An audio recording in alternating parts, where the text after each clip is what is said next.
자, 그러면은 이번 시간에는 배임죄에 관련된 부분부터 쭉 보도록 하겠습니다. 자, 배임죄는 뭐 크게 우리가 뭐 어려움이 있다기보다 그냥 타인의 사물을 처리하는 자가 그 임무에 위배되는 행위, 배임행위가 배임이라는 게 임무에 위배된다는 거죠. 그러니까 타인의 사물을 처리하는 사람이 임무에 위배돼 가지고 그 본인한테 손해를 입히고 자기 또는 제3자한테 이익을 얻게 하는 경우 성립하는 게 배임죄다. 그런 의미로 여러분들이 보면 되기 때문에 배임죄 관련돼 가지고는 솔직히 뭐 사회에서 굉장히 다종한 그 형태로서 배임죄가 이루어지고 있는데 실제 전 세계적으로 배임죄를 처벌하는 나라는 거의 없어요. 우리나라만 배임죄를 형법적으로 처벌하고 있는데 그러므로 이제 과연 타인의 사무 처리 자냐 아니냐와 관련된 부분이 가장 중요하고 여기 보는 것처럼 그러니까 배임죄에서는 지금 타인의 사무를 처리하는 자라고 했을 때 이 타인 사무 처리자에 해당하느냐 안 해당하느냐 중요하고 그다음에 임무에 위배되는 행위 이 임무에 위배되는 행위 이게 바로 배임행위죠. 이게 배임행위인데 이 배임행위라고 하는 건 아까 봤지만은 뭐 법에 규정된 행위 쭉 나오겠지만은 법률 계약 뭐 신치겠지만 실제로 배임행위다 임무 위배되는 행위라고 하는 것은 아까 얘기했듯이 해야 될 일을 하지 않거나 하지 말아야 될 일을 하는 행위 그게 임무 위배행위다라고 하는 것을 이해하면 될 것 같고 자 그럼으로써 자기 또는 제3자로 하여금 재산상 이익을 취득하게 한다. 제3자로 하여금 아니면 자기한테 자기가 아니면 제3자로 하여금 취득하여 본인한테 재산상 손해를 가함으로써 성립하는 범죄다. 근데 이 손해는 현실적인 손해뿐만 아니라 현실적 손해뿐만 아니라 어떤 그 손해의 위험까지도 포함하는 개념이다. 자, 그러면 위험이 재산상 손해가 된다는 현실적인 위험까지 발생해야 된다. 현실적인 것뿐만 아니라 위험이 발생하더라도 재산상 손해를 인정한다. 그런 의미로 여러분들이 뭐 배임죄와 관련된 내용을 보면 될 것 같은데, 자, 얘가 여기서 좀 기본적으로 더 설명해주고 싶은 내용은 뭐냐면은, 자, 우리가 기본적으로, 자, 배임죄든 횡령죄든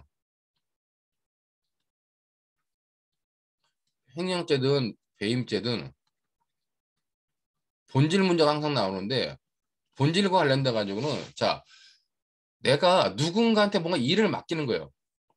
일을 맡기는데 그 일을 맡기는 일 중에서 재물을 보관시키는 일 그거는 횡령죄를 우유라는 거고 그다음에 일반적인 사무 처리를 맡기는 일 그거는 이제 배임죄를 처벌하는 게 횡령죄와 배임죄의 기본이다. 그러면 횡령죄와 배임죄 본질 문제와 관련돼 가지고 내가 일을 맡기는데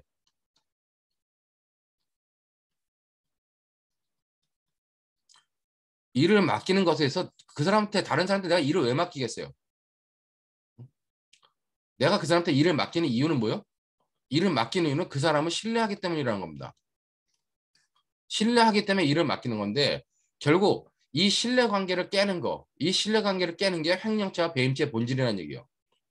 그렇기 때문에 이 신뢰 관계를 깨서 물건을 가져가느냐, 신뢰 관계를 깨서 손해를 입혔느냐, 이 재산범죄이기 때문에 물건을 가져간다. 그게 영득행위에서 횡령죄 관련된 본질에 관련된.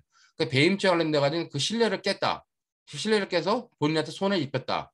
라고 하는 자체가 이 횡령죄 배임죄의 본질이고 이를 맡기는 것의 종류에 따라 가지고 우리가 횡령이나 배임으로 우율한다는 겁니다. 그렇기 때문에 횡령죄 본질에 관련돼 가지고 월권행위설과 그다음에 영득행위설인데 당연히 영득행위설 불법 영득의사를 필요하는 영득행위설이 통설 판례고 근데 배임죄 관련돼 가지고 권한남용설이냐 아니면 뭐 배신설이냐 했을 때 배신설이 기본적인 입장이다. 근데 이제 우리 판례가 최근에 들어가가지고 2020년부터 올해까지 쭉 바뀌고 있는 것 중에 하나가 이 신뢰관계를 보호할 필요가 있느냐 없느냐로 굉장히 많이 바뀐다는 겁니다. 그렇지만 횡령죄 관련된 아까 봤던 것처럼 그 부동산 이중매매 횡령 명의신탁 관련된 횡령죄 성립하지 않는다는 것도 둘 사이에 그 어떤 사실상의 위탁관계라는 거를 그런 신인관계 신뢰관계를 보호할 필요가 없다라고 판단하는 거고 배임죄와 관련돼 가지고도 이 신뢰관계를 깨는 행위가 아니다. 그런데 이 신뢰관계라는 건 뭐다? 이 신뢰관계라는 건 기본적인 계약관계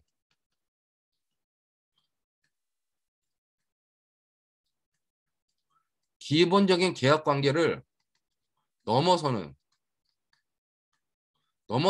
신뢰 관계가 있어야 된다는 겁니다. 그랬을 때 이거를 깨면 그때 배임죄를 처벌하는 거고 기본적인 계약 관계를 넘어서지 않고 기본적인 계약 관계 내에 있는 행위들 기본적인 계약 관계 내에 있는 행위들을 깨는 행위 이건 단순한 채무 불이행에 해당할 뿐이다라고 하는 것이 최근의 대법원 전원합체 판결들의 기본적인 경향입니다. 그런데 여러분들이 판단할 때 이 횡령죄나 배임죄는 기본적으로 신뢰관계를 깨는데 이 신뢰관계라는 건 배임죄에서는 계약관계를 기본적인 계약관계를 넘어서는 것들을 말하는구나 하는 의미로 여러분들이 좀 받으면 될 것 같아요. 자, 그렇기 때문에 첫 번째 나오는 것이 올해 이제 변호사 시험에 나왔던 것이 부동산 이중매매인데, 동산 이중매매인데, 이 동산 이중매매는 우리가 관련돼 가지고, 그러니까 이중매매는 동산 이중매매 이건 배임죄 되지 않는다는 거 이제. 자, 근데 부동산 이중매매는 뭐다? 부동산 이중매매는 아직까지 배임죄가 된다고 보죠. 배임죄가 된다고 보는데 이 부동산 이중 매매에서 배임죄가 된다고 보는 판례 입장은 뭐냐? 판례 입장은 기본적 계약 관계를 넘어서는 신뢰 관계가 있다고 보는데 그래도 불구하고 뭐다? 그럼에도 불구하고 그렇게 그 논리가 좀 허술하다. 그 논리가 문제가 있다라고 판단하면서도 그렇게 해서라도 그 매수자를 보호하지 않으면 매수자를 보호하지 않으면 매수자는 보호받을 방법이 없으므로 배임죄로 처벌하겠다는 겁니다. 그러니까 이거 하나만 기본적 계약 관계를 넘어서는 거라고 판단하고 동산 이중 매매라든가 아니면 이제 뭐 이중 저당이라든가 여기 이중 저당 근데 동산 이중 매매 그다음에 이제 관련돼 가지고 등기 등록된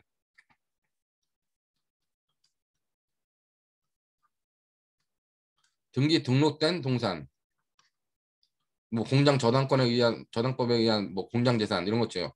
자동차 중기 등록된 동산 이것도 부동산 등기하는 부동산과 논리 구조가 똑같음에도 불구하고 이 등기 등록된 동산에 관련된 거 다 배임죄가 성립하지 않는다고 보는 겁니다. 그다음에 이제 관련돼 가지고 담보권을 갖다가 담보로 제공했는데 담보 가치를 상실시키거나 상실시키거나 아니면 감소시키는 행위. 자, 이것도 뭐다? 이것도 채권 관계, 채권 채무 관계라는 기본적 계약 관계 내에 있는 것이지 이 담보 가치를 상실시키지 않아야 될 거, 그다음에 감소시키지 말아야 될 거, 이것이 기본적으로 기본적 계약 관계를 넘어서는 새로운 신인 관계로 판단하지 않는 것이 기본 대법원의 입장이다. 그렇게 여러분들이 판단하면 될 것 같아요. 그렇기 때문에 관련돼 가지고 올해 시험에 나왔던 거는 여기 보는 것처럼 쭉 뭐 이제 문제가 나오는데 뭐 승낙한 갑은 자 병은 자기의 고가 골프채를 D에게 1,500만 원에 양도하기로 하여 D로부터 자 계약금과 중도금 800만 원을 받았음에도 자 여기 받아놓고 뭐요? 아직 동산이니까 인도를 해야지 소유권이 넘어갈 거 아니에요. 근데 여기는 인도를 하지 않았다는 겁니다. 자 그 상태에서 그 골프채를 E에게 1,800만 원을 받고 양도한 다음 그중 1,000만 원을 을에게 도피자금으로 건네줬다. 자 여기는 양도까지 했다는 얘기죠. 여기 인도까지 했을 때 자, 그랬을 때 병이 D하고 계약해가지고 한 첫 번째 계약과 그다음에 E하고 한 두 번째 계약에서 관련돼 가지고 누구한테 물건을 넘겨줄 것이냐 하는 것은 결국 병의 사무이기 때문에 관련돼 가지고 자기의 사무이지 타인 사무가 아니라 판단해 가지고 부동산 이중 매매에 대해서는 지금 배임죄가 성립하지 않는다고 본 겁니다. 그렇지만 이건 뭐 너무나 쉬운 논거였고 그다음에 이중 전환 여기 하지만 또 대물변제 약도 똑같죠. 여기 보면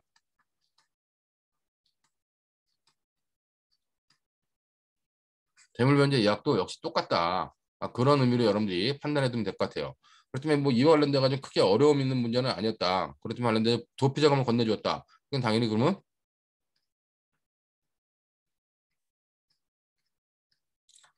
범인 도피자가 성립한다.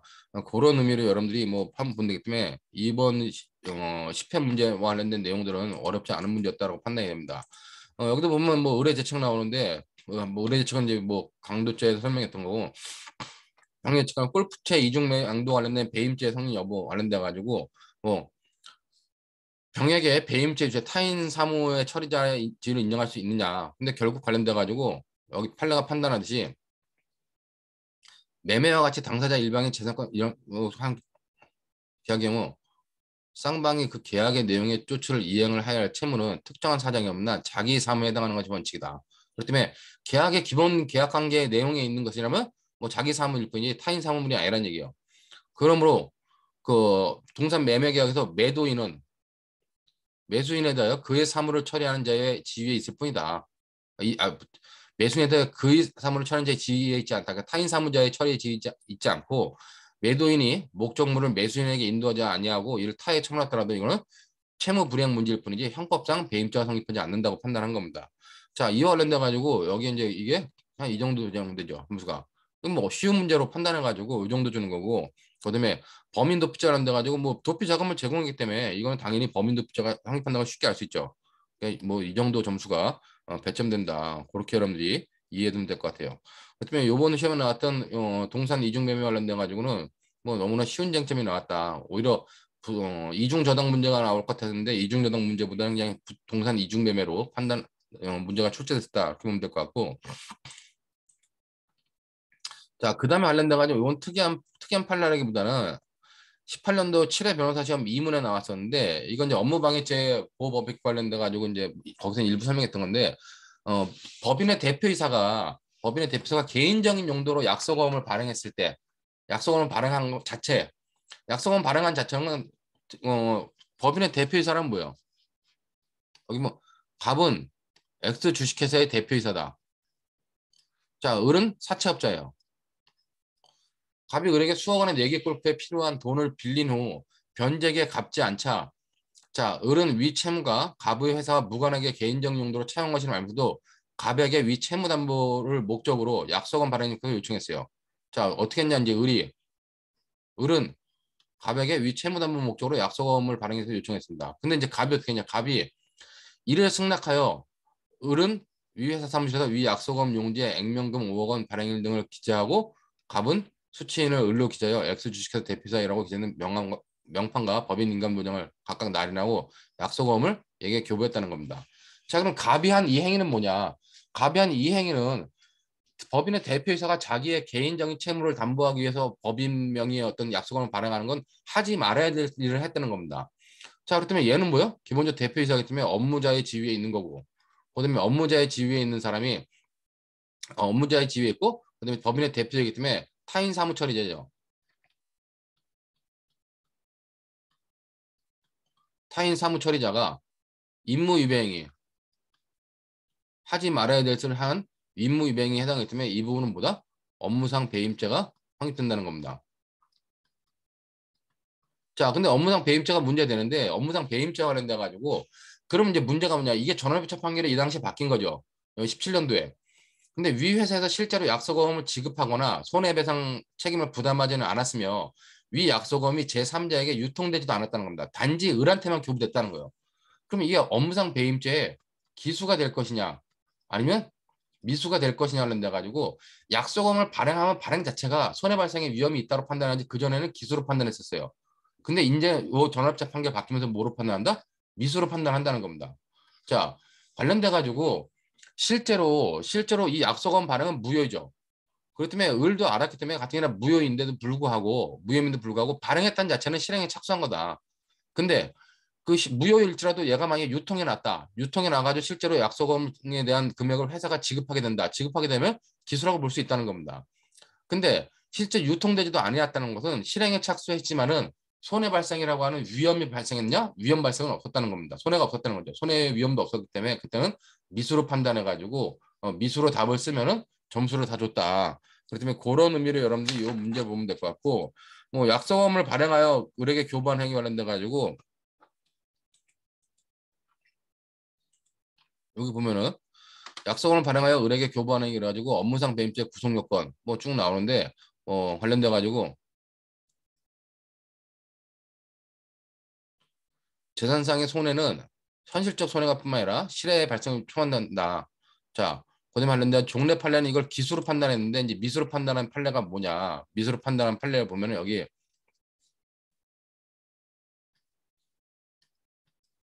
자 회사 명의로 의무부당 행위를 하도록 일단은 유효 다만 상대방이 대표이사 진위를 알았거나 알 수 있을 때는 회사에 대해서는 무효가 된다는 겁니다. 자, 무효가 되더라도 뭐요? 무효가 되더라도 실제로 이것들이 저기 뭐야 대표 효력이 없고 어,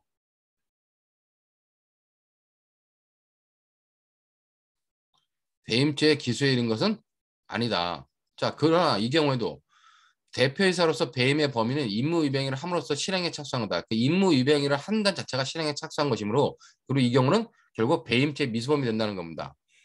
그리고 상대방이 대표권 남용 사실을 알지 못해왔다는 등의 사정이 있어 그 의무부담 행위가 회사에 대하여 유효한 경우는 뭐다? 이때는 배임죄가 기수로 된다는 거죠. 그렇다면 요복이에 해당하기 때문에 요 케이스는 지금 미수로 판단한다. 그렇다면 관련된 배임죄, 업무상 배임죄 미수가 성립한다라고 보면 될 것 같고, 그다음에 이제 을은 어떻게 했어요? 을은 얘한테 이걸 발행하려고 부탁을 한 거 교사를 했기 때문에 결국은 업무상 배임죄 교사범위 성립함으로 33조 단서에 의해서 신분 공범과 신분 관계에 관련된 부분들도 같이 이제 판단을 해야 된다는 겁니다. 그렇기 때문에 여기 보는 것처럼 을에게 갑에게 약속한 발행을 요청한 행위 관련돼 가지고 결국 뭐 이건 교사행위에 해당하고 뭐 33조 적용 여부 관련돼 가지고 판례 입장에 따라 가지고 업무상 배임죄의 교사범위 성립하지만 처벌하는 건 배임죄의 교사범으로 단순 배임죄 교사범위형으로 처벌된다. 그런 의미로 여러분들이 보면 되는 판례였습니다.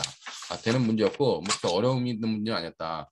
그러니까 이 당시에 이제 채점 하신 분하고 이제 얘기를 하다 보니까 아니 그럼 이게 전례 판결로 이게 나온 걸 알고 있으면 맞히고 아니면 틀리냐 그랬더니 실제 처음에는 미수라고 쓴 답안의 배점과 기수라고 쓴 답안의 배점이 한 5점 정도 차이가 났었는데 실제로 나중에 채점을 조정해가지고 미수라고 쓰든 기수라고 쓴 논거가 뭐 정확하다 그럼 밝힌 판례 내용을 몰랐다 하면은 점수 차이가 한 3점 정도밖에 안 나게 하는 정도로 그 정도로 체크를 했다고 그러더라고요. 그러니까 그 정도로 보면 될 것 같고 여기서 여러분들이 이제 좀 제가 이제 이걸 시험 문제 내보니까 일부 내보았을 때 좀 특이한 것 중에 하나가 여기 보면은 학생들이 시험 물론 변호사 시험 본인 시험에서는 그러지 않겠죠. 그렇지 않을 것 같은데 학교 시험이나 이렇게 모의 시험 보면 자꾸 좀 간과하고 좀 경솔하게 읽는 경우가 있어요. 그러면 갑이 을에게 수억 원 내기 골프에 필요한 돈을 빌린 후 변제액에 갚지 않았다는 겁니다. 갑이 내기 골프 했어요, 안 했어요? 어? 갑이 을에게 수억 원 내기 골프에 필요한 돈을 빌렸지 실제로 내기 골프를 했다는 말이 없습니다. 자, 내기 골프 관련돼 가지고 이거 때문에 여기 관련돼 가지고 도박죄가 당연히 성립하지 않는 거고 이 도박죄가 성립하지 않는다 아니면 도박죄가 성립한다 이거는 논의할 필요가 없어요. 이건 논의에 필요도 없다는 겁니다. 근데 요 시험 문제를 가끔 내보면은 이와 관련된 도박죄에 대해서 논의하는 학생들이 있어. 근데 이건 전혀 논의할 필요가 없죠. 그렇기 때문에 그런 의미로 여러분들이 시험 문제를 보면서 이렇게 필요 없는 것들은 논의할 필요가 없구나라고 하는 것들로 판단해 두면 될 것 같습니다. 자, 그다음에 이제 좀 복잡한 문제였는데 여기 보면 이 17년도 제6회 변호사 시험과 관련돼 가지고 자, 아파트 조경공사 관련 계약을 추진하던 입주자 대표회 회장 갑. 자, 이 갑이라는 사람은 입주자 대표회 회장이에요. 자, 그리고 이 사람이 뭐냐? 입주자 대표회장으로서 아파트 조경공사 관련 계약을 추진했다는 겁니다. 자, 그렇기 때문에 타인의 사물을 처리하는 자이죠. 자, 그리고 관련돼서 업무자로서 타인의 사물을 처리하는 자고 공사 경험이 전무한 조경업자인 A로부터 적정 공사 금액보다 크게 부풀려진 5천만 원의 공사를 성사시켜주면 200만 원을 리베이트로 주겠다는 제안을 받은 후 자, A가 어떻게 했어요? A로부터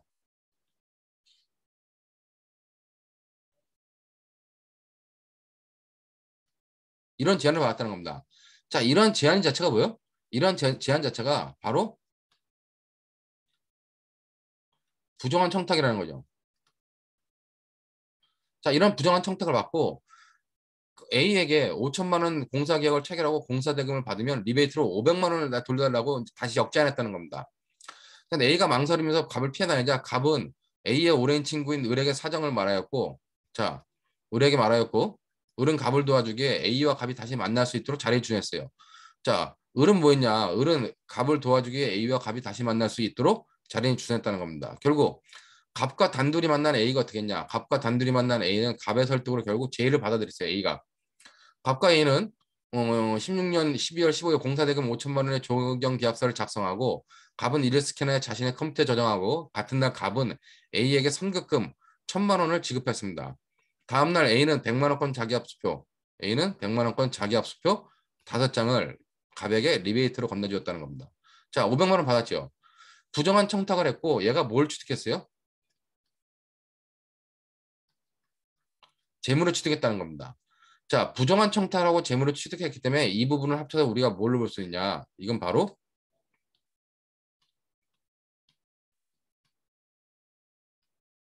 배임수재죄로 볼 수 있다는 겁니다.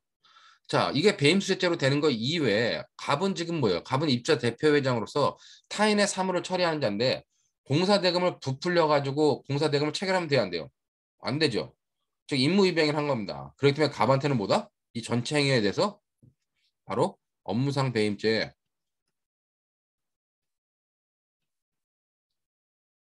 업무상 배임죄가 성립한다는 겁니다.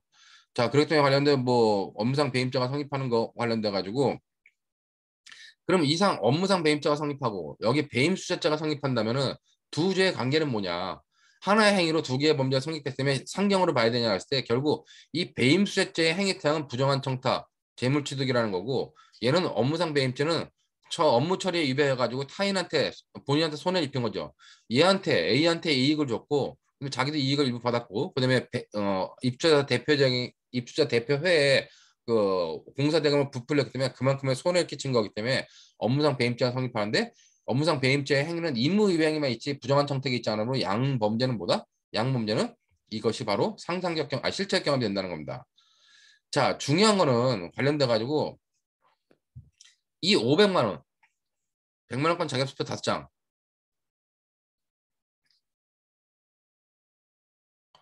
자, 이거는 배임 수재죄로 받은 물건이기 때문에 재물이기 때문에 이건 뭐예요? 이건 나중에 작물이 된다는 겁니다. 자, 그렇기 때문에 이 문제 이제 갔을 때 학생들한테 시험 문제 내보면은 이걸 업무상 배임죄로 처리하지 않고 업무상 횡령죄로 자꾸 처리하는 학생들이 있어요. 그 업무상 횡령죄를 왜 처리하냐면 여기 보는 것처럼 그 갑은 위 500만 원을 은행에 예금하고 며칠 지났는데 다시 500만 원 현금을 인출했어요. 자, 이건 대체 작물의 작물성이 그대로 유지되기 때문에 작물이 계속 유지되는 거죠. 500만 원 인출해요. 그중 300만 원을 그 돈의 출처를 알고 있는 친구 병에게 주면서 종이봉투에 잘 보관하라 부탁했다는 겁니다. 그럼 병은 뭐가 되냐? 이것이 작물이고 작물인 걸 알고 있기 때문에 병한테는 작물 보관죄가 성립한다는 거예요. 그리고 이 대체 작물의 작물성도 인정되기 때문에. 자, 근데 이걸 횡령 배임죄로 그냥 이 배임수재죄가 성립한다는 걸 모르고 업무상 배임죄가 된다고만 보면 어떻게 돼요? 업무상 배임죄가 성립한다고 보면 업무상 배임죄는 이건 작물이 아니라 재물이 아니라 재산상 이익으로 보고 재산상 이익을 얘한테 이렇게 한 거는 그럼 배임죄가 아닌가 보다. 그래서 업무상 횡령죄로 본다는 거예요. 근데 업무상 횡령죄는 타인의 재물을 보관하는 자의 지위 있는데 얘는 업무를 처리하는 자의 지위 있는 것이 재물을 보관하는 자의 지위 있는 것이 아니죠. 그렇기 때문에 그런 의미로서 여러분들이 얘한테 업무상 배임죄가 성립하는 거 이외에 배임 수재죄가 성립한다는 것도 잘 체크를 해야 되고 이 배임 수재죄로 받은 100만 원짜리 5장, 자격서 5장, 이 500만 원은 뭐다? 그렇기 때문에 배임 수재죄로 받은 작물 취득에 재물의 취득에 해당하기 때문에 이거는 작물로 이 작물이라는 정을 알고 있는 것을 보관한 병도 작물 보관죄가 성립한다는 겁니다. 이것이 배임죄와 배임 수재죄가 같이 연결된 문제였기 때문에 그런 내용으로 여러분들이 잘 판단을 해줘야 된다는 거예요. 자, 그렇기 때문에 여기 관련돼 가지고 뭐 밑에 내용을 보면 이게 복잡한 케이스가 다른 케이스도 많은데 여기 보면은 갑의 경우 공사대금은 5천만 원을 부풀려 계약하고 승급금 1천만 원을 A에게 지급한 행위. 자, 이게 뭐다? 이게 바로 업무상 배임죄에 해당한다는 거죠. 자, 공사금은 부풀리지 말아야 될 했는데 부풀렸다는 걸 하지 말아야 할 일을 해가지고 결국 1천만 원을 성급금을 지급했다. 이건 본인한테 손해를 가하고 A한테 이득을 줬다는 얘기입니다. 그렇다면 이거 업무상 배임죄가 성립하고 그다음에 공사대금 중 500만 원을 리베이트로 수령한 거 관련돼 가지고 결국 배임수재죄가 성립이 문제된다. 근데 500만 원 리베이트는 이거는 배임수재죄로 받은 재물이기 때문에 바로 이거는 작물에 해당한다. 그런 의미로 여러분들이 판단하면 된다는 겁니다. 자, 그렇기 때문에 여기 보면 갑의 죄책을 해가지고 업무상 배임죄 성립도 나오는데 뭐 아파트 입주자 대표회장으로서 뭐 타인 사무 처리에 대한 거 업무죄도 해당한다. 자, 그다음에 관련돼 가지고 갑이 조경업자 A와 적정공사 금액보다 크게 부풀려져 체결한 행위는 뭐다? 아파트 측에 부당하게 많은 채무를 부담하고 성립으로 배임죄의 임무위배행에 해당한다. 근데 여기서 쓸 때 배임죄의 임무위배행이라는 걸 하지 말아야 될 일을 한 경우도 포함된다라고 해놓고 이런 행위는 여기 포함된다. 이 반대로 써도 되죠. 그다음에 관련돼 가지고 이때 손해 발생은 구체적 위험이 존재하면 되므로 과다하게 부풀린 금액으로 공사계약을 체결한 것만으로 기소가 된다 때문에 업무상 배임죄가 성립한다는 겁니다. 그러니까 이게 업무상 배임죄가 성립한다라고 하는 것을 보면은 그 다음에는 뭐냐면은 자 그다음에 배임 수재자가 성립하느냐 여부도 같이 논의해야 된다는 거예요. 자, 그렇기 때문에 관련돼 가지고 배임수재죄가 성립한다고 보면은 갑과 A가 배임죄의 공동정범 관계냐 관련된 공동정범은 아니라는 얘기 이건요. 자, 그렇기 때문에 관련된 배임수재죄 여부를 논해가지고 이 배임수재죄가 성립한다. 부정한 청탁이 배임수재죄는 부정한 청탁을 요건으로 하는데 바로 A라고 하는 업자, 조경업자로부터 저기 뭐 공사 대금을 과다하게 측정해서 공사를 체결해주면 리베이트를 주겠다라고 하는 부정한 청탁을 받고 나서 그 청탁에 해당하는 일을 하고 돈을 받았기 때문에 바로 배임수재죄도 같이 해당한다. 그런 의미로 여러분들이 관련된 내용들을 보면 될 것 같습니다. 그렇다면 뭐 이런 내용으로 판단하면은 이것은 업무상 배임죄와 배임 수재죄가 같이 성립하는 거고 죄수 문제를 보면 얘네는 실체적 경합 관계로 봐야 된다. 자, 그렇기 때문에 이런 정도의 내용으로 판단했으면 된다는 겁니다. 자, 그럼 나머지 관련된 부분들은 뭐 작물죄에 대해서 설명하는데 이 작물죄라고 하는 건 아까 같은 것처럼 대체 작물에 현금을 은행에 넣었다가 수표를 뽑거나 수표를 은행에 넣었다가 현금으로 뽑는 대체 작물로 관련돼 가지고는 작물성이 인정된다고 보죠. 그렇기 때문에 작물성이 인정되는 부분 그것들 보면 될 것 같고 얘 의뢰대책 관련돼 가지고 을은 갑이 지금 업무상 배임죄와 배임 수증대죄에 성립을 되기 때문에 관련돼 가지고 이 의뢰에 대해서는 이제 그 부진정 신분범에 대한 그 교사범이 성립할 수 있겠느냐. 교사범보다 이제 방조범이죠. 자리를 주장하기 때문에 관련된 그런 논의들을 보면 될 것 같고 뭐 정해제책 관련된 이미 자구행위라고 하는 부분에서 한번 봤었다. 그렇기 때문에 자구행위는 이 술집 주인이 나중에 그 돈을 갖다가 마음대로 주머니에서 빼가는 거 그건 자구행위에서 말하는 자구행위에 해당하지 않는다. 추심행위이기 때문에 뭐 그런 것들을 여러분들이 쭉 받으면 된다는 겁니다. 배임죄 관련돼 가지고 요 정도가 이제 시험 문제 나왔었고 실제로 배임 수재 작년 시험 문제는 배임 수재죄가 나왔어요. 수중대죄가. 근데 그런 문제도 나왔었는데 주로 배임죄 관련돼 가지고 아직 크게 시험 문제가 나오지 않았었다. 근데 이제 지금 관련돼 가지고 부동산 이중 매매 관련된 부분이라든가 이런 부분들은 앞으로 여러분들이 계속 대비를 해야 돼요. 올해 2021년 올해 모의시험 6월 모의시험 2문에 나왔던 문제인데 이 문제도 굉장히 좋은 문제입니다. 그러니까 2문의 전체적인 문제들은 뭐좀 그 6월 모의고사 자체는 문제가 좀 있었는데 요 2문의 문제들은 굉장히 좋았던 문제라고 판단되는데 자 여기서 보면 K 주식회사 주식회사 K건설 대표이사인 갑 자신의 자동차 한 대를 A캐피탈 주식회사로부터 5천만 원을 대출받으면 저당권을 설정했어요. 자 갑은 A캐피탈 주식회사한테 저당권을 설정해 줬다는 겁니다.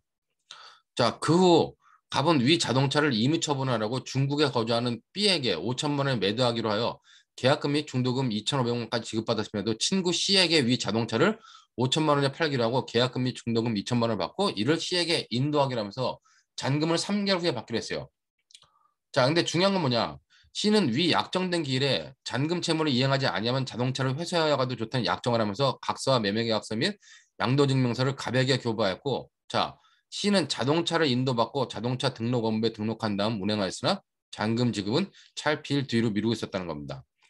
자, 지금 갑이 한 행위를 보면 갑이라고 하는 사람이 있는데 갑은 기본적으로 자, A캐피탈사의 자동차에 대해서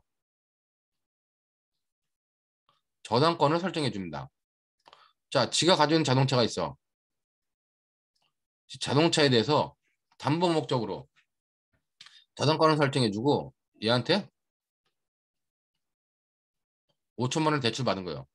이 자동차는 지금 A라고 하는 회사의 그 권리의 목적이 된 물건이죠.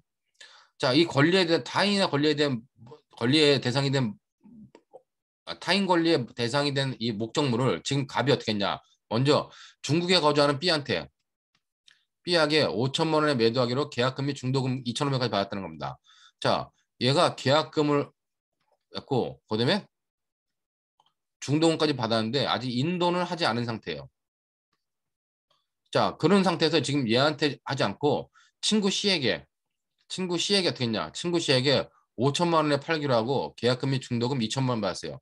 자, 여기는 계약금 받고 중도금 받고 자, 잔금을 아직 못 받았습니다. 근데 잔금을 못 받았는데 잔금을 아직 못 받았지만 얘를 어떻게 했냐? 얘를 여기 보면 좀 자동차 등록본부에 C는 자동차 등록본부에 등록을 한 다음 운행하였으나 잔금은 차일피일 미루고 있었다는 겁니다. 자, 여기는 이제 등록까지 얘한테 했다는 거예요. 자, 그럼 이와 관련돼 가지고 얘한테 지금 자동차의 소유권은 얘한테 넘어왔잖아 지금요. 넘어왔을 때 관련돼 가지고 이것이 무슨 죄가 될 수 있겠냐. 보면 이거는 이중매매죠. 근데 자동차에 관련된 이중매매라고 하는 건 동산 이중매매이기 때문에 무죄라고 판단할 수 있는데 이 자동차는 뭐예요? 자동차는 아까 봤던 것처럼 등기 등록된 동산입니다.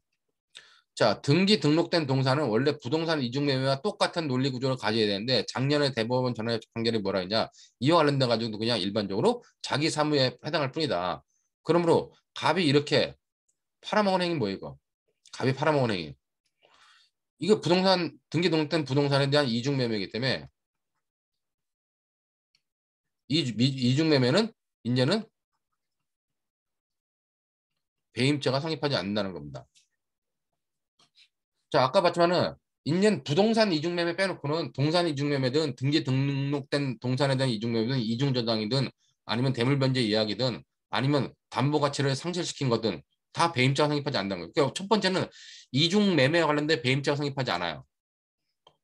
자, 그 다음에 관련돼 가지고 이 자동차는 A한테 저당권을 설정해 줘가지고 이 자동차를 얘한테 팔아먹었다. 팔아먹었다는 건 뭐야? 담보권을 갖다가 상실시킬 위험에 노출시켜 놓고 그다음에 담보권을 가치를 상실시킨 거죠. 얘 처분했기 때문에 아예.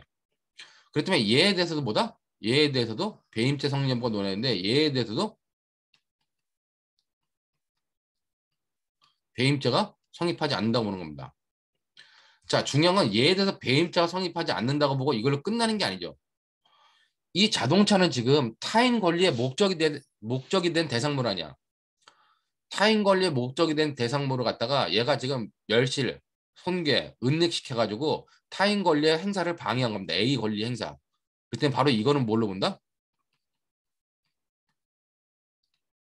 권리 행사 방해죄가 성립한다고 보는 겁니다. 이게 뭐예요? 이게 올해 1월에 나온 대법원 판례죠. 그렇기 때문에 이 대법원 판례가 1월에 나왔는데 아마 이제 올해 6월 모의고사는 올해 2월에 냈는데 1월에 대법원 판례가 나온 걸 바로 2월 달에 이 시험에 출제를 했던 겁니다. 그렇기 때문에 관련돼 가지고 이 내용, 이 권리행사 방해죄를 못 쓴 학생들이 엄청 많아. 근데 이거는 관련돼 가지고 여러분들은 아직 2학년이니까 근데 3학년은 제가 8월 중순에 8월 만 20일쯤 돼 가지고 저 형법 최신 판례 특강 그다음에 형사상법 최신 판례 특강을 했어요. 그때 판례 특강을 하면서 배임죄와 횡령죄 관련된 판례들 쭉 얘기하면서 이 권리행사 방해죄로 처벌될 수 있는 부분이 있다. 그렇기 때문에 이런 부분은 얘에 대해서는 권리행사 방해죄가 성립한다라고 이제 언급하면서 요 판례를 언급했었는데 보니까 이게 그 6월달 시험에 이미 나왔었던 거야 보니까. 근데 관련돼 가지고 요 판례도 여러분들이 잘 판단해 두라는 겁니다. 그 관련돼 가지고 요 판례가 지금 뒤에 나오죠. 뒤에 이제 지문에 나오는데 관련돼 가지고 그런 판례의 내용까지도 여러분들이 좀 잘 생각해 두라는 겁니다. 그렇기 때문에 이 문제는 굉장히 중요한 문제다. 특히나 이 2021년도 1월 14일 날 나온 건데 1월 14일 날 나온 이 판례가 뭐냐면은 원래 검사가 갑이 갑이 이게 뭐 자동차 정비업소를 운영하는 사람이었어요. 그러니까 자동차 정비업소 건물과 그 부속 기계들 이런 것들을 갖다가 여기다가 그 A라고 하는 뭐 신협인가 농협에다가 담보로 제공하고 뭐 대출금 받은 겁니다. 근데 그 자동차 정비업소를 운영하는 이 갑이 자동차 정비업소 건물을 갖다가 부시고 거기 물건들을 다 팔아먹었어요. 팔아먹고 건물이 없어지니까 멸실 등기를 해버리고 관련돼 가지고 새로운 예식장 건물을 지은 겁니다. 자, 그리고 타인 권리의 목적이 된 물건들을 갖다가 타인 사무 처리하는 자의 지위 있는 사람이 그 타인 사무 처리 있는 사람이 그 임무에 돼 가지고 은행한테 농협한테 저기 손해를 폈기 때문에 배임죄로 검사가 기소했습니다. 원래 처음에 이제 1심에서는 배임죄로 기소해 가지고 배임죄로 의뢰하고 있었는데 이게 갑자기 대법원 판례가 이런 것들 다 배임죄 성립하지 않고 여기 뭐 담보 가치를 상실시키거나 저하시킨 것도 배임죄 성립하지 않는다 그러니까 이 부분을 갖다 검사가 중간에 공소장 변경을 한 겁니다. 법원에 공소장 변경을 신청을 해가지고 법원으로부터 공소장 변경, 권리행사방해죄로 공소장 변경이 받아줬고 결국 권리행사방해죄로 처벌했던 부분이에요. 그러니까 그 부분을 바로 이렇게 시험 문제 냈던 부분이 때문에 굉장히 중요한 부분이다. 그렇게 여러분들이 보면 될 것 같고 자, 그 다음에 이제 관련돼 가지고 이에 갑은 위 서류들이 있다니까 갑은 지금 현재 그 소유권은 넘어간 거죠. C한테 소유권은 넘어갔는데 갑은 뭐예요? 갑은 위 서류들이 있다는 것을 기하로 위 서류들은 뭐예요? C가 잔금을 안 갚으면은 잔금을 안 갚으면 자동차를 회수하여 가도 좋다는 약정을 하면서 각서와 매매계약서 및 양도증명서를 갑에게 교부했다는 겁니다. 갑이 이 증명서들이 있다는 것을 기하로 종업원 을과 병한테 이 자동차를 다시 가져와 처분하기로 모의했다는 겁니다. 자, 갑은 이제 타인 소유의 자동차인데 그걸 가져오라고 시키면 뭐예요? 절도가 되고 얘네들은 합동절도가 돼, 특수절도. 합동절도가 되고 이 합동절도가 된 것에 있어 갑은 뭐가 된다? 얘는 합동절도에 공동정범이 되는데 문제는 갑한테 그러면 불법 영득 의사가 있냐는 겁니다.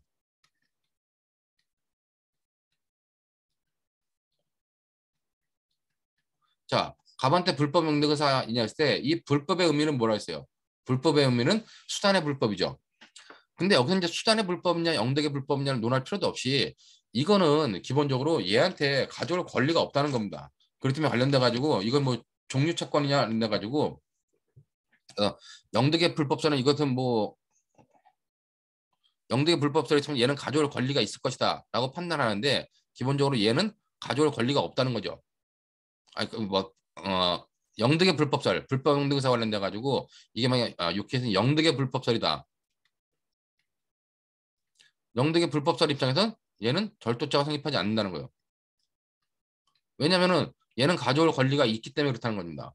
그러나 이제 수단의 불법설의 입장에서는 이거는 영득의 불법이 있다.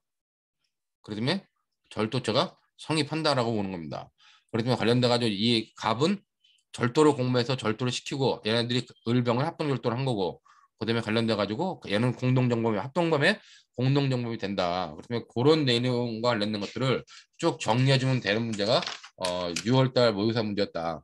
6월달 모의고사 문제 1문은 좀 일문은 좀 문제가 그랬는데 2문은 이 부분은 굉장히 중요한 문제를 잘 냈던 부분이기 때문에 이 부분은 아마 시험에 나오더라도 충분히 시험 문제는 나올 수 있는 부분이다. 그다음에 이제 요 부분 관련돼 가지고 요 판례 1월 판례를 보도록 하겠습니다. 여기 밑에 다시 이제 보면은 자 갑의 재책 그래가지고 먼저 A에 대한 재책 그랬는데 A가 누구예요? A가 아까 캐피탈 자동차에 대해서 저당권을 설정해준 캐피탈 회사죠. 얘한테 배임죄가 성립하느냐 관련돼 가지고 핵심적인 이겁니다.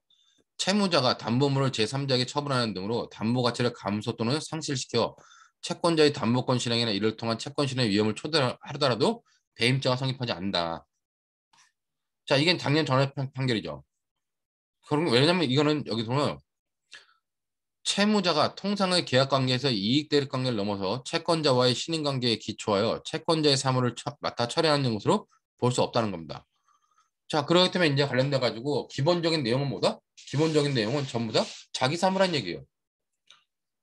그렇기 때문에 관련돼 가지고 배임죄가 성립하지 않는다. 그리고 이 전화협체 판결이고 8월에 나온 10월에 나온 전화협체 판결 똑같아요.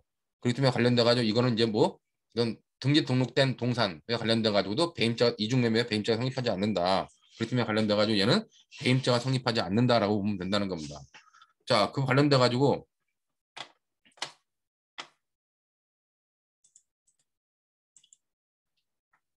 여기 관련돼 가지고 보면은 똑같이 배임죄가 성립하지 않는다. 그런 의미로 여러분들이 판단하면 되는 겁니다.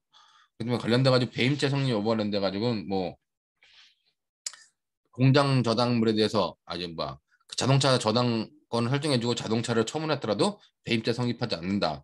그다음에 이제 이중매매와 관련돼 가지고 결국 배임죄 성립하지 않는다. 뭐 관련돼 가지고 그렇게 여러분들이 보면 될 것 같아요. 요 배임죄가 요 판례는 이제 여기 보는 것처럼 자동차 소유인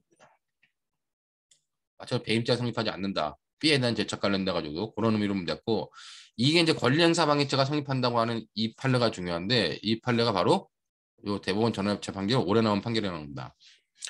자, 피고인들의 가족 관계와 주식회사 A에서의 역할 좀 A가 수산업협동조합 영등포지로 대출을 받고 근저당권 설정 계약을 체결하는 과정에서 피고인들이 관여한 행위, 즉 A 소유로서 근저당권이 설정된 이 사건 건물, 그다음에 기계 기구의 철거 및 양도의 경위, 이 사건은 건물 철거에 후 신축된 예식장 건물의 소유권 관계들을 인정한다 하는데 이렇게만 나왔는데 이거는 뭐냐? 이거는 이 A가 자기가 영업하던 자동차 정비업소의 건물을 헐고 멸실 등기를 한 다음에 여기다 신축된 예식장을 신축했어요. 근데 이 수협 서울 영등포지점 수협이 저당권을 설정했었는데 저당권을 행사하지 못하게 되니까 이걸 갖다가 보다 배임에서 일부 인정된 제명이 권량사방해죄라고 했는데 검사가 공소장을 변경해가지고 권량사방해죄로 판단한 겁니다. 그렇기 때문에 그런 권량사방해죄로 보아 유죄로 판단했다 하는 이 부분까지 여러분들이 잘 판단해 두면 될 것 같아요. 자, 그러고 나서 이제 요 판례 관련돼 가지고 중요한 게 여러분들 내가 형법 강론할 때 형법 강론 기말고사에 나왔던 판례 있죠. 채권 양도담보. 자, 채권 양도를 해놓고 타인의 물건을 타인은 이제 타인으로부터 채무로 추심해 받았으면 횡령자가 되는데 채권 양도담보는 뭐요? 결국 담보의 목적물을 갖다가 담보의 목적물의 가치를 담보 목적물의 가치를 멸시시키거나 감소시키는 건 뭐다? 배임죄가 성립하지 않는다. 그러면 배임죄 성립하지 않고 그거는 결국 채권 양도담보로 제공한 거는 자기 물건이기 때문에 배임죄가 횡령죄가 성립하지 않는다 그랬죠. 자, 그게 요거는 2021년 1월에 나왔고 내가 여러분들한테 기말고사 냈던 문제 그거는 2월 뭐 17일인가 요 정도 나왔던 판례예요. 그러면 요 두 개 판례는 올해 나온 판례지만 시험에 나올 가능성이 굉장히 큰 판례이기 때문에 요 두 개 판례는 여러분들이 잘 판단해 두면 될 것 같습니다. 자, 요런 정도의 의미로서 여러분들이 파악하면 될 것 같고 자, 그다음에 관련돼 가지고 뭐 이제 나오는 게 자, 갑을병의 예측을 하는데 절도죄가 성립하냐 불법 영득을 성하냐 해서 결국 뭐 영득의 불법설 뭐 수단의 불법설 하지만 판례 입장에 따라 가지고 수단의 불법설 입장에 가지고 절도죄의 제책을 진다. 그리고 관련돼 가지고 여기 뭐 사안은 뭐 종류 채권이 문제되는 사안이 아니므로 했는데 이건 제가 지워버린 이유가 뭐 종류 채권이 문제되는 사안이 아닌데 여기다 굳이 이거 해설을 쓸 필요가 없어요. 그러면 그냥 영득의 불법설 입장에서는 불법 영득서가 없다고 뭐 무죄로 할 것이지만 절취의 불법설, 수단의 불법설에 따르면 절도죄에 처진다. 그래서 합동범 여부하는 데 가지고 이 대점 기준이 뭐 관련된 이당 요게 뭐 합동범의 공동정범 형리 여부 6점, 합동범 여부 2점 이렇게 나는데 요번 채점 기준은 하여튼 관련돼 가지고 을병은 합동범 특수절도, 갑은 합동범의 공동정범이 성립한다라고 하는 의미로 여러분들이 뭐 관련된 문제들을 보면 되는 사건이었습니다. 그렇기 때문에 요 정도의 내용으로 여러분들이 보면 되는 문제였고 관련돼 가지고 여기도 보면은 그 20년도 작년 모의시험 10월 모의시험인데 업무상 배임죄와 사기죄, 뭐 사기도박 문제인데 3번 사례에서 보면은 자 연안 여객선의 선장인 갑은 A에게 변상할 돈을 마련하게 고침한 그 선박의 조리장이자 아내인 을과 짜고 두 차례에 걸쳐 선박 운행에 필요한 물품 등을 구입하여 허위보고서를 작성하여 허위보고를 하여 선주로부터 그 대금으로 총 3천만 원 상당을 교부받았습니다. 자, 갑과 을은 3천만 원, 2천만 원은 변상금을 지불하고 나머지 1천만 원은 사기 도박 자금으로 쓰기로 공모했습니다. 자, 그다음에 갑과 을은 도박 장소의 천장에 몰래 카메라 설치하고 현금을 특수 처리한 뭐 하트를 준비한 등 만만의 준비를 마친 후 D 등 3인을 속칭 섰다라는 도박이 끌어들였어요. 자, 그런데 갑과 을은 사기 도박을 숨기기 위하여 처음에 30분 정도 정상적인 도박을 했다. 자, 사기 도박을 숨기기 위해서 처음에 정상적인 도박을 했다라 할지라도 사기 도박 사기죄 기망에 착수했다고 보는 거죠. 근데 D 등이 타짜로 불러 무방할 정도로 고수임을 직감하고 생각을 바꿔 정상적인 도박을 계속하다 1천만 원을 날리고 도박장을 나왔다는 겁니다. 그럼 이게 관련돼 가지고 사기죄가 성립할 수 있겠느냐? 도박죄가 아니라 사기도박은 사기죄니까 사기죄가 성립할 수 있냐 관련돼 가지고 뭐 사기죄가 성립할 수 있다라고 하는 그런 정도의 내용으로 여러분들이 쭉 판단하면 돼요. 그렇기 때문에 여기 보면은 먼저 선주의 책임이죠. 선주에 대한 책임. 자, 선주에 대한 갑과 을의 책임은 뭐냐? 기본적으로 뭐 업무상 배임죄가 성립한다는 겁니다. 임무에 위반을 했죠. 어, 조리장으로서 뭐 관련돼 가지고 대금을 갖다가 부풀려서 했기 때문에 그거는 업무상 배임죄가 성립한다라고 보면 될 것 같고, 그다음에 관련돼 가지고 선주를 기망해 가지고 물품을 교부받다 사기죄가 성립한다는 겁니다. 자, 그러면 이제 배임죄와 사기죄가 같이 성립하면 어떻게 된다 그랬어요? 사배상이라 그랬죠. 사배상이기 때문에 얘는 상상적 경합이 된다. 관련돼 가지고 그 정도의 의미로 여러분들이 받으면 될 겁니다. 뭐 관련돼 가지고 또 범죄 첨가형태가 죄수 문제라는데 여기 보는 것처럼 이제 관련돼 가지고 상상적 경합 관계로 봐야 된다라고 하는 문제. 그러니까 우리가 제가 맨날 사횡횡 사기와 횡령의 경합은 횡령죄, 사기와 배임죄와 경합은 상상적 경합으로 바뀌었다. 옛날에는 사기와 배임죄와 경합하면 그냥 사배 사라 그래가지고 사기죄만 성립한다 그랬는데 이제는 보호법익이 다르기 때문에 둘 다 성립하고 하나의 행위로 성립하는 것 때문에 상상적 경합 관계로 본다라고 하는 판례가 있기 때문에 요 판례만 제대로 알고 있으면 요 문제도 여러분들이 쉽게 판단하는 문제였다. 그다음에 그런데 사기 도박과 관련돼 가지고는 사기 도박죄 관련된 이게 사기죄 성립 여부죠.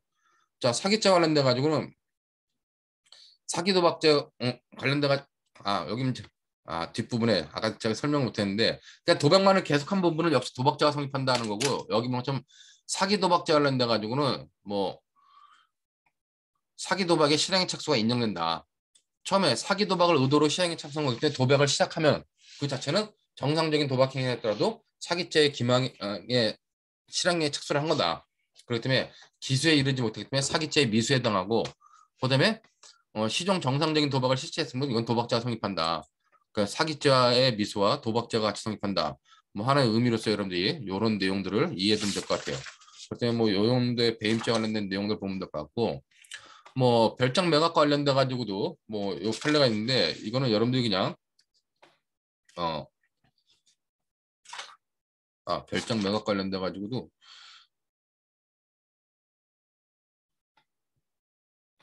별장 매각보다는 이거는 이제 저거죠. 경영상 판단 문제.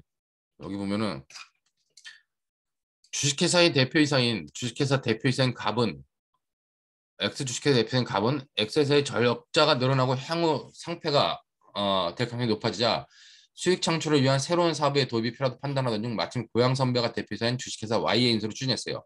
자, 이거는 뭐 Y의 인수를 추진하는 건 상관없어. 근데 갑은 인수에 필요한 내부 보유 자금이 거의 없고 이사 외에 내부 보유 자금도 거의 없고 이사 외에 적합한 결의가 없음에도 불구하고 회사를 살리기 위해 Y 회사의 인수가 시급하다 보고 엑셋의 명의로 Y사 줄 적정가액인 5억 원보다 훨씬 고가인 12억 원에 매입했다는 겁니다. 자, 이것이 이제 경영상 판단 문제로서 경영상 판단이 인정된다면 어떡한다? 인정된다면 배임죄가 안 되겠지만 경영상 판단이 인정되지 않는다 그러면 배임죄가 성립한다는 겁니다. 그럼 여기서 이제 배임죄를 얻은 이익액이 얼마냐? 이득액, 상대방이 얻은 이득액이 얼마냐? 이거는 비싸게 준 사격에서 정상적인 가격을 뺀 가격, 이익액은 7억이 된다는 거죠. 그렇기 때문에 이 7억이기 때문에 이건 특경법에 적용 대상이 된다. 자, 이거는 아마 여러분들 기말고사인가 청법 강론 기말고사 때 나왔죠. 그래서 그런 의미를 보고 Y 회사의 인수로 X 회사가 장년에 빠지자 뭐 갑은 해외를 도피하기 위하여 X 회사로부터 위임받아 사실상 지배 관리권과 대외적 처분권까지 갖던 사원 상당의 X의 소유 별장을 매수인에게 처분하기로 계약금 4천만 원을 받았어요. 자, 결국 이제 갑은 뭐냐?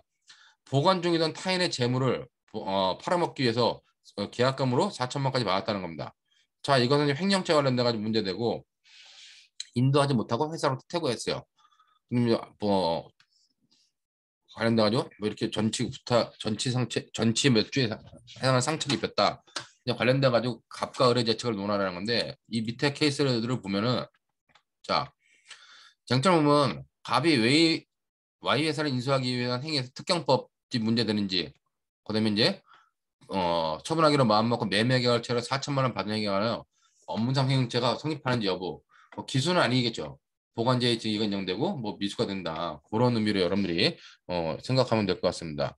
그렇기 때문에 관련돼 가지고 이거는 뭐 경영상 판단 문제가 경영상 판단 문제는 여러분들이 이제 아직 본 시험에는 안 나왔지만 경영상 판단 나오면은 학설들은 어떻게 본다? 학설들은 이걸 갖다가 이제 뭐 배임행위 임무위반행위에 해당하냐 안 해당하냐 보는데 판례는 배임죄 고의 문제를 본다는 거죠.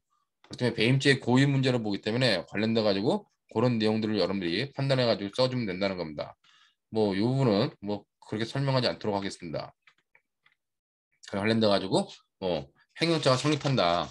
근데 이제 횡령죄가 성립한다 관련돼 가지고 여기 중요한 거는 자 자기가 보관하고는 타인의 부동산에 대해서 이미 그러니까 우리가 횡령죄 관련돼 가지고 기수인지 미수인지가 제일 중요한데 여기 보는 것처럼 횡령죄의 기수인지 미수인지 문제되는데 판례도 부동산의 횡령죄에 대해서 횡령죄가 판례하는 위헌범위라 그러는데 부동산에 대해서는 뭐요? 부동산에 대하여는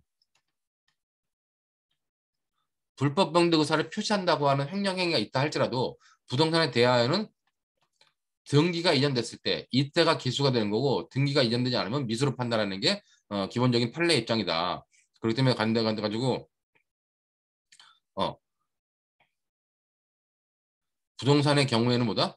이전 등기 또는 근저당권 설정 등기가 경유된 때에 횡령죄의 기수가 된다고 보고 있다. 그렇기 때문에 관련돼 가지고 이거는 뭐 횡령죄 기수에 대해서 표현서를 취하든 실현서를 취하든 이 부분에 있어서는 아직 기수가 되지 않은 것이다 라고 판단해야 된다는 겁니다. 자, 그런 의미와 관련된 내용으로 여러분들이 보면 될 것 같아요.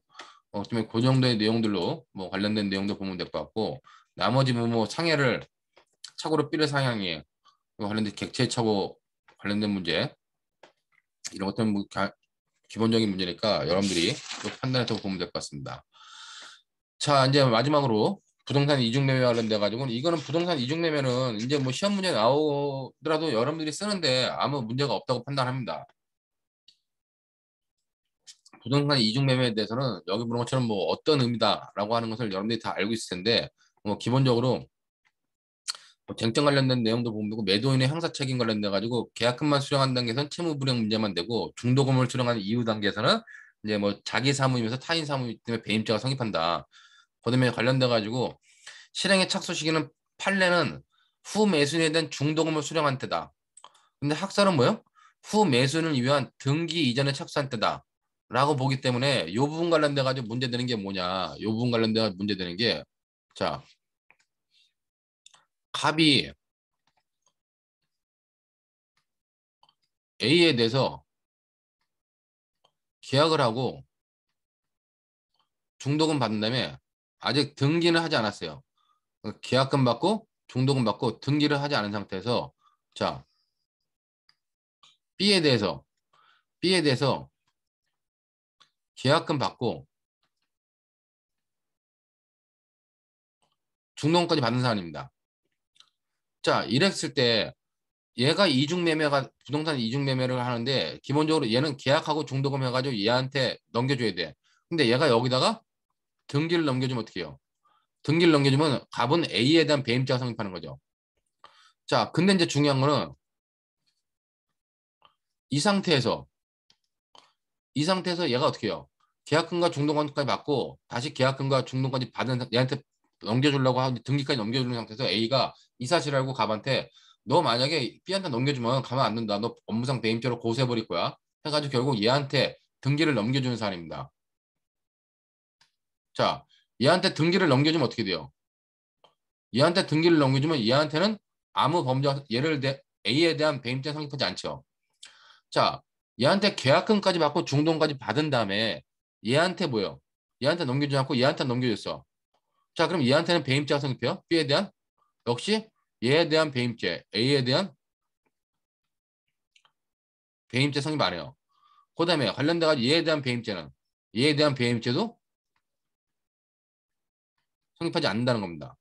자, 이것이 채권자 평등의 원칙에 반한다는 거죠. 자, 문제는 뭐냐? 갑이 A한테 팔아먹고 얘한테 팔아먹으려고 계약금과 중도금까지 받았을 때 자, 이거를 부동산 이중매매 실행의 착수를 인정할 수 있느냐 없냐는 겁니다. 자, 판례는 뭐냐? 후매수인에 대한 중도금을 수령한 때 실행의 착수가 있다고 봐요. 그럼 얘가 갑이 A한테 팔아먹으려고 매매 계약하고 중도까지 받은 다음에 갑이 B한테 계약금하고 중도까지 받았다. 그럼 얘는 뭐예요? 이거는 이중매매, 즉 판례 입장에 의하면 배임죄 실행 착수가 인정된다는 겁니다. 실행 착수가 인정된 상태에서 다시 A한테 넘겨주면 A한테 배임죄가 성립하잖아. 근데 배임죄 실행의 착수가 인정되는데 자 얘는 배임죄가 성립하지 않는다고 그래요. 자 그럼 어떻게 돼 이건요? 그럼 실행의 착수하면 이거 배임죄 미수냐? 그럼 이 미수는 불능미수냐? 아니면 불능범이냐? 하는 문제가 발생을 한다는 겁니다.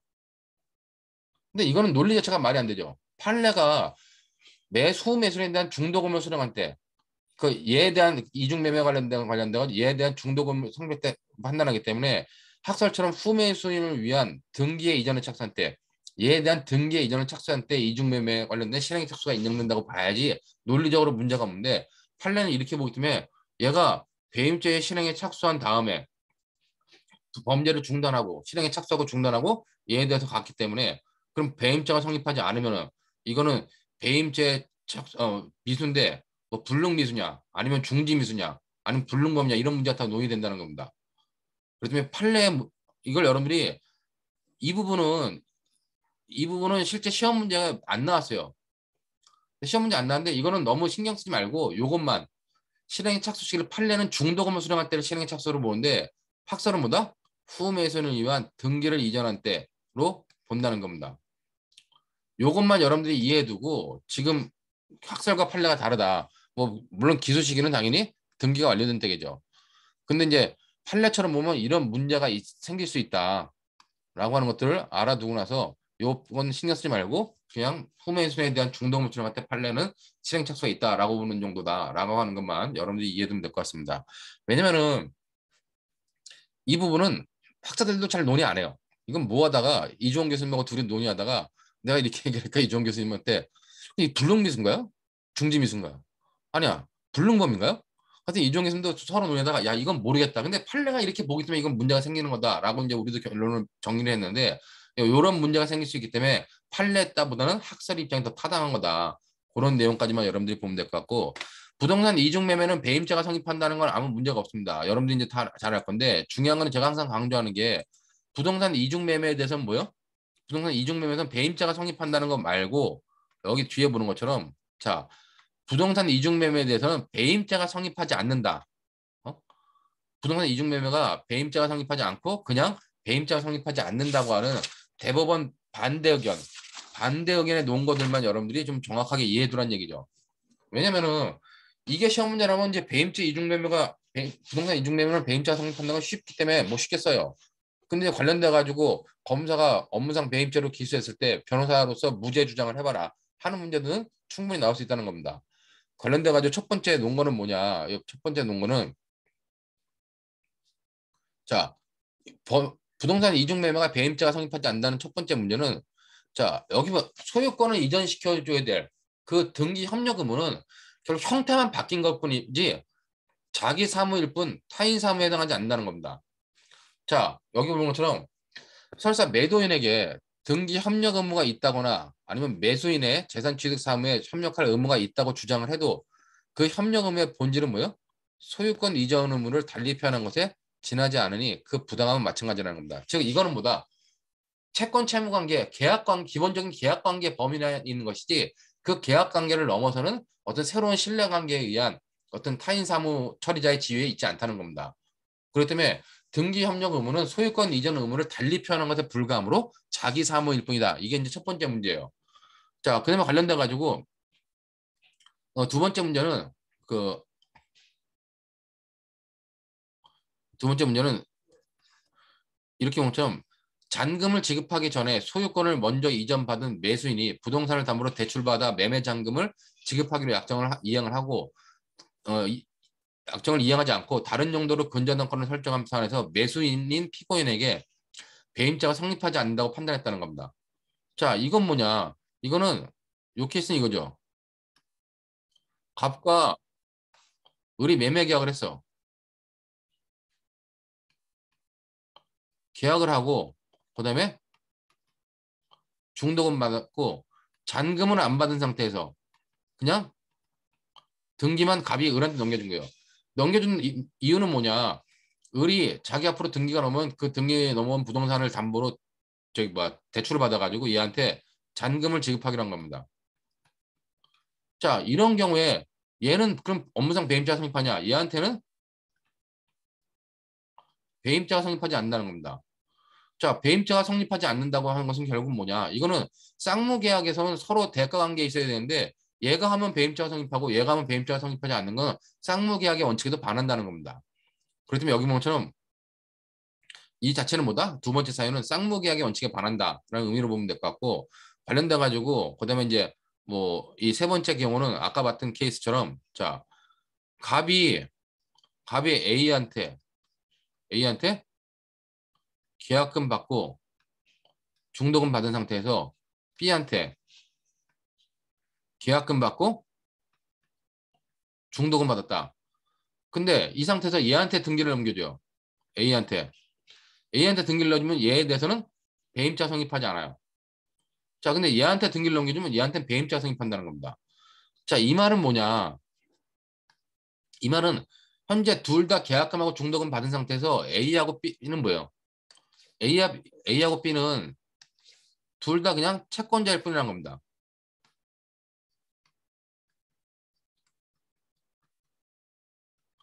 채권자일 뿐이라고 하는 말은 뭐예요?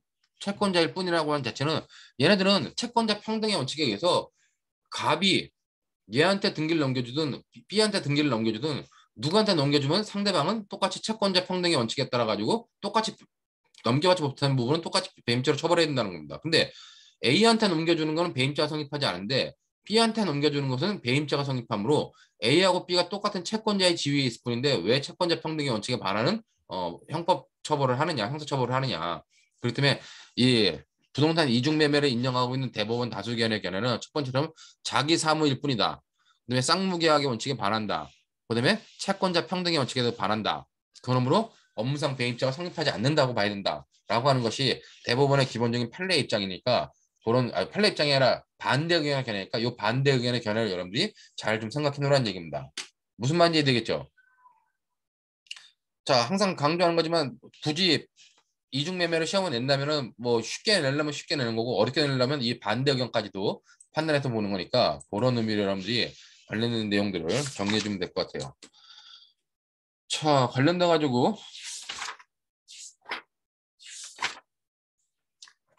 뭐 변호사 시험 문제는 왔던 부분이 부동산 이중매매에 대해서는 명의신탁 관련된 부분에서 뭐 뒷부분에서 앞부분에 설명했고 모의 시험에도 유효한 명의신탁 관련돼 가지고 뭐 이중매매한 경우인데 결국 이중매매 하더라도 배임자가 성립한다라고 하는 거기 때문에 뭐 크게 어렵지 않은 판례예요. 판례가 아니라 케이스이기 때문에 요 케이스까지 여러분들이 보면은 뭐 어렵지 않게 판단하리라고 봅니다. 자, 이렇게 해가지고 뭐 업무상 배임죄 관련된 부분 좀 마치고 자, 그다음에 이제 배임 수증제자가 있는데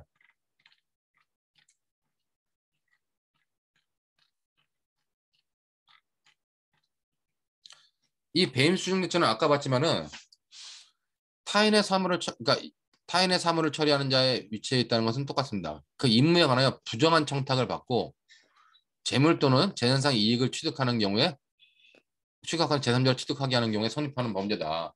그다음에 여기 관련돼 가지고 옛날에는 이제 배임 수증제자 관련돼 제3자가 없었죠. 제3자가 없었는데 이것이 이제 개정이 돼가지고 제3자가 취득하는 경우도 들어왔다. 그런 의미로 보면 되고 이거는 결국 사적 영역에서의 뇌물죄를 처벌하는 것과 같은 이치다. 그렇게 보면 되는데 이거 관련돼 가지고 특별하게 문제되는 케이스는 없었는데 뭐 관련돼 가지고 이 작년 시험 문제, 올해 시험 문제고 작년 시험 문제 학교 운영권의 양도와 배임 수재죄와 관련된 문제가 나왔습니다. 그렇기 이 문제만 간단하게 보고 마치도록 하겠습니다. 여기 보면은 자 2010년도 9회 시험 보면 사립학교 이사장 갑은 어떻게 하냐. 사립학교 법인 이사장 갑은 학교에서 발생한 폭력 문제가 언론에 보도됐는데 학교 운영에 어려움을 겪자 사립학교 법인의 임원 변경 방식을 통하여 학교의 운영권을 타인에게 넘기기로 마음먹었습니다. 자, 이를 전해들은 을은 어떻게 했냐. 을은 갑에게 연락하여 사립학교 법인의 운영권을 5억 원에 양도하고 자기를 사립학교 법인 이사장으로 선임해 줄 것을 부탁을 해요.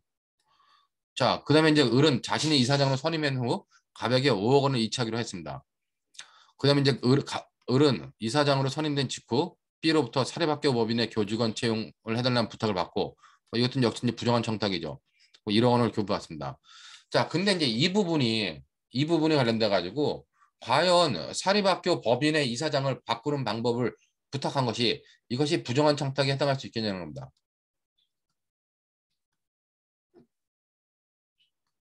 자, 이와 관련돼가지고 판례는 뭐라 그러냐? 판례는 이와 관련돼가지고 이거는 부정한 청탁이 아니다라고 하는 거죠.